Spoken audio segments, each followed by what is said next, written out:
Hola, comencemos por reconocer que venimos de una cultura patriarcal machista cuyo precedente histórico se ubica en la Biblia de los católicos que ordena a las mujeres sumisión total al varón con una consecuencia cultural clara.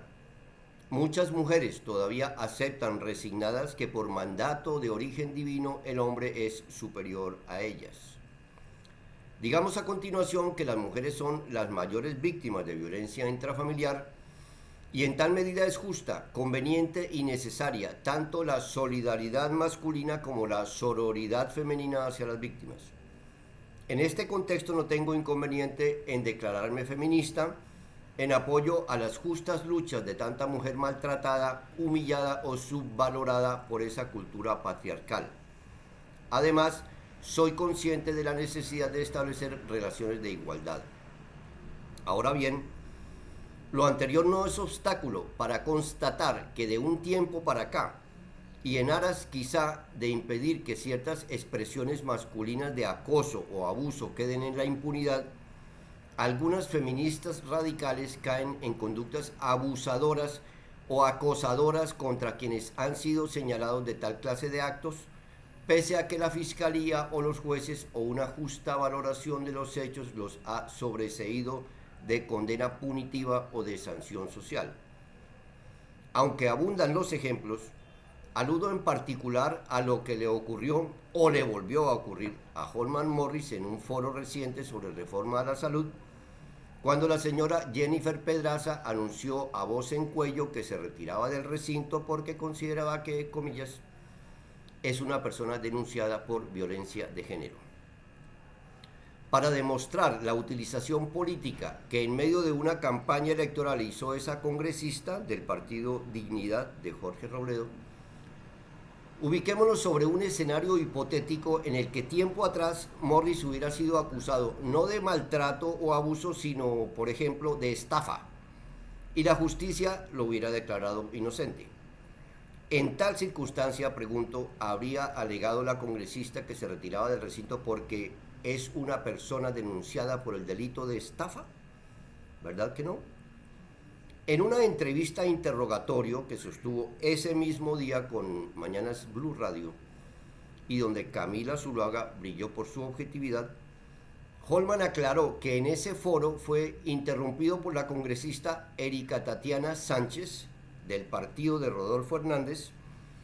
cuando quiso explicar que su referencia a la salud mental obedecía a que, comillas,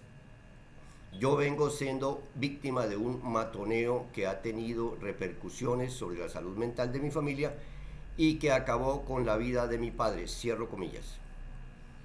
Lo cierto es que la entrevista con Blue Radio no fue del agrado de Sara Tufano, otra enemiga declarada de Morris, quien en columna titulada Lo personal es político, se despachó contra Camila Zuluaga porque introdujo un notable sesgo cuando preguntó hasta cuándo va a durar la cancelación del señor Morris, compadeciéndose así del victimario y revictimizando a las víctimas, cierro comillas. Esta cita es conveniente porque si ha habido una constante entre las feministas que atacan por igual a Holman como a cualquier otro hombre al que hacen blanco de su justicia mediática, es que actúan sin compasión alguna, creyéndose con la potestad de armar tribunales de inquisición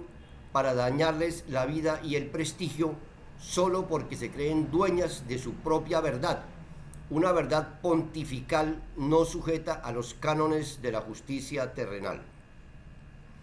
Es aquí donde conviene preguntarse si frente a eso que el feminismo radical señala de misoginia, o sea, aversión a las mujeres,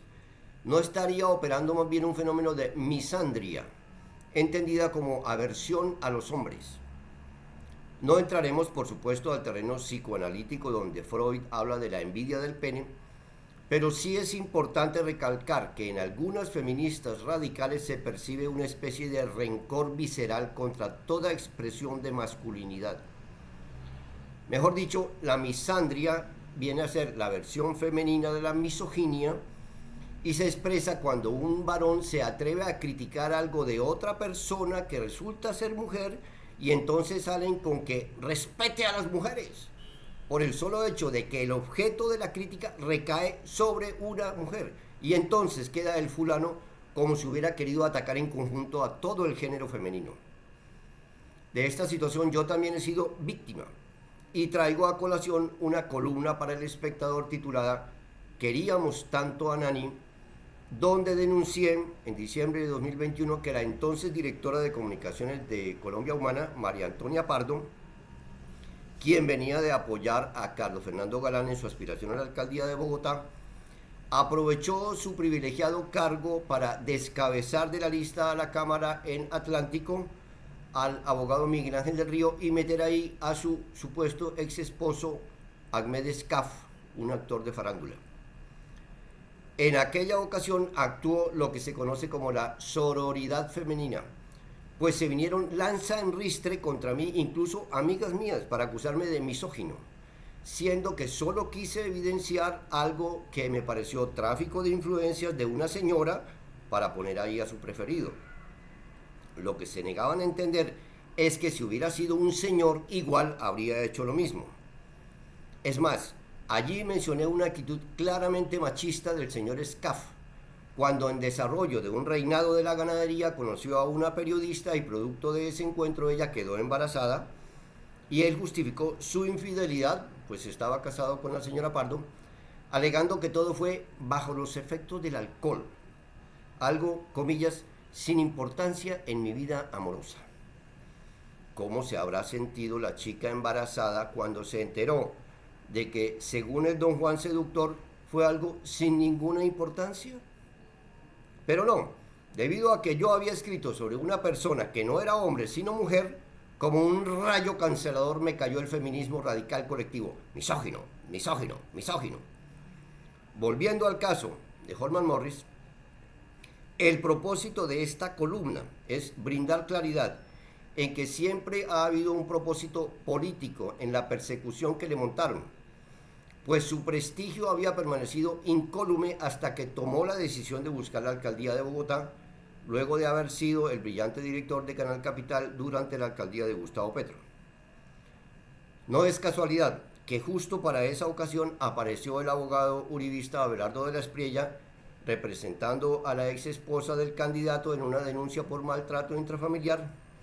ni que en llamativa coincidencia la periodista María Antonia García se hubiera acordado de que 11 años atrás en un bar de Madrid se había presentado un supuesto intento de besarla en medio de unos tragos. ¿Por qué no lo había denunciado antes, por ejemplo, en el momento mismo de la ocurrencia del hecho? La duda razonable persiste antes y ahora que ha vuelto a ser funcionario del gobierno de Gustavo Petro. Chao.